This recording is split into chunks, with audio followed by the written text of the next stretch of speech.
Assalamualaikum warahmatullahi wabarakatuh. Selamat siang pemirsa. Selamat bertemu kembali di konten kandang domba Saung Tani. Konten kali ini tentang pertanyaan yang menjawab pertanyaan yang menanyakan dari grup WA, anggota grup WA kandang domba Saung Tani.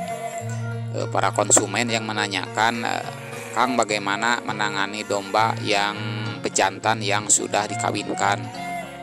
Dari Pak Agus Lembang ya. Wilujeng siang Pak Agus, wilujeng leleson, wilujeng istirahat.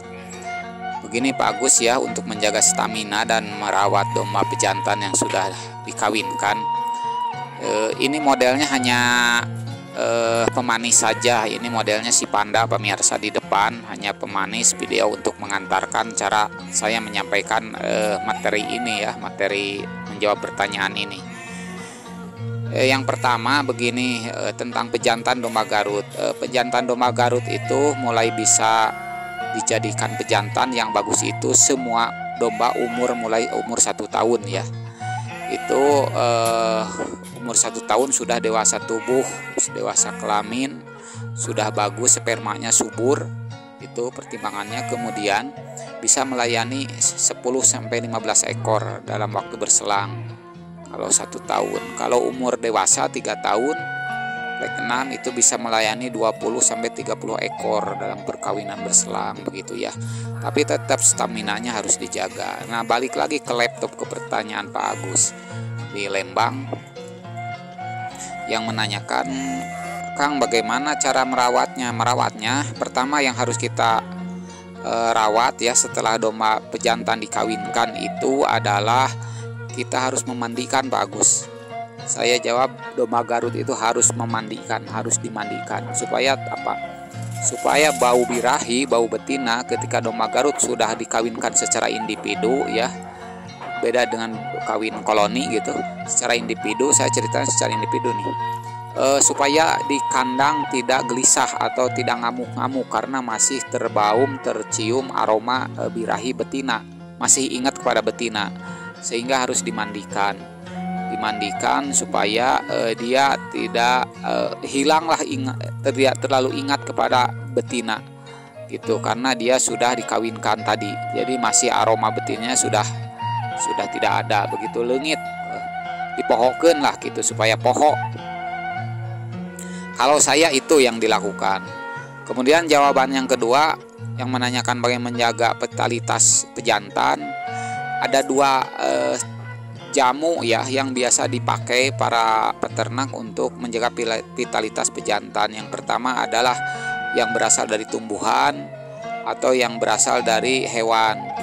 Dari tumbuhan apa? Biasanya akar-akaran atau umbi-umbian, bisa berupa temulawak, temu ireng, bisa bawang putih, bisa lada ya, atau bisa misalkan dari pohonan itu, tumbuhan itu gula merah, bisa ya untuk bahan-bahan membuat jamu hewan. Kemudian dari hewan ya, itu adalah kuning telur sama madu. Nah, sekarang yang ketiga, bagaimana caranya? Cara menjaga vitalitasnya selain full pakan. Kalau ada pakan tambahan seperti konsentrat, ampas tahu atau dedak itu kasihkan juga gitu ya. Yang lainnya hijauan ya. Kemudian dicekok ya Pak Agus jantannya supaya vitalitasnya terjaga. Dicekok rutin seminggu sekali atau seminggu 2 kali pakai bahan-bahan yang tadi. Kalau yang biasa digunakan adalah parutan temulawak atau koneng gede, diperes China, dicampur kuning telur, dicampur madu. Nah, itu dicekoken setiap seminggu sekali paling lambat, atau bisa seminggu 2 kali. Cara nyekoknya dari pinggir mulut domba, bukan dari depan. Begitu menurut pengalaman ya, selain cara-cara yang lain yang biasa di sini dilakukan.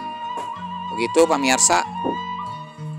Lupa ada yang kelewat pemirsa. Jadi Pak Agus ya, selain menjaga vitalitas, menjaga kesehatan pejantan, juga untuk menjaga rutin dicekok itu yang tadi menjaga supaya nafsu makannya terus meningkat. Karena apa? Karena dia kalau nafsu makan meningkat, bobot badan akan terjaga. Jadi domba yang sudah gemuk tidak akan cepat turun kurus begitu. Kalau domba sering dikawinkan pejantan, pola makannya tidak dijaga, suplemennya tidak dijaga, akhirnya kurus ya, dan repot, dan otomatis kesuburannya menjadi kurang. Begitu Pak Agus ya. Mudah-mudahan dapat dipahami, juga bisa bermanfaat. Dan bagi pemirsa yang lain, para subscriber, para penyimak konten yang punya pengalaman yang lain, bisa ditambahkan di kolom komentar di bawah ini. Begitu pemirsa, salam ngarit, salam beternak, Bang Gaji Peternak. Wassalamualaikum warahmatullahi wabarakatuh.